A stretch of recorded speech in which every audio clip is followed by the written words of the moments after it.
তো সবাই তো একটা ব্লাউজ সেলাই করছিলাম, ঠিক আছে? সেই ব্লাউজ তোমাদেরকে দেখাবো।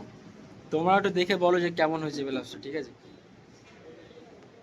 দেখো এই ব্লাউজটা, ব্লাউজ সবে রেডি করলাম, এখনই ব্লাউজটা রেডি করলাম।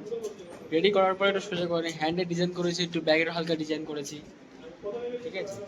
তোমরা খালি একবার দেখে খালি বলবে কেমন হয়েছে, ঠিক আছে? এই দেখো, এটা হচ্ছে তোমার ফ্রেন্ড, এটা ফ্রেন্ডের ডিজাইন, এটা হচ্ছে ব্যাক ডিজাইন।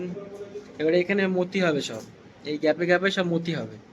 আর হ্যান্ডের ডিজাইনটা দেখো, এটা হচ্ছে ফিল্ড পপ হ্যান্ড বলে, মানে নর্মাল হ্যান্ড, এগুলো ফিল্ড আছে, এইগুলো সব ফিল্ড, এইগুলো সব ফিল্ড দেবো হ্যান্ডে। আর এখানে সব মতি হবে। ডিজাইনটা কেমন হয়েছে? ডিজাইনটা ভালো লেগে থাকে, ডিজাইনের জন্য একটা লাইক করবে অবশ্যই, আর পেজটাকে ফলো করে দেবে। টাটা বাই, গুড বাই, পরের ব্লগে আবার দেখা হবে।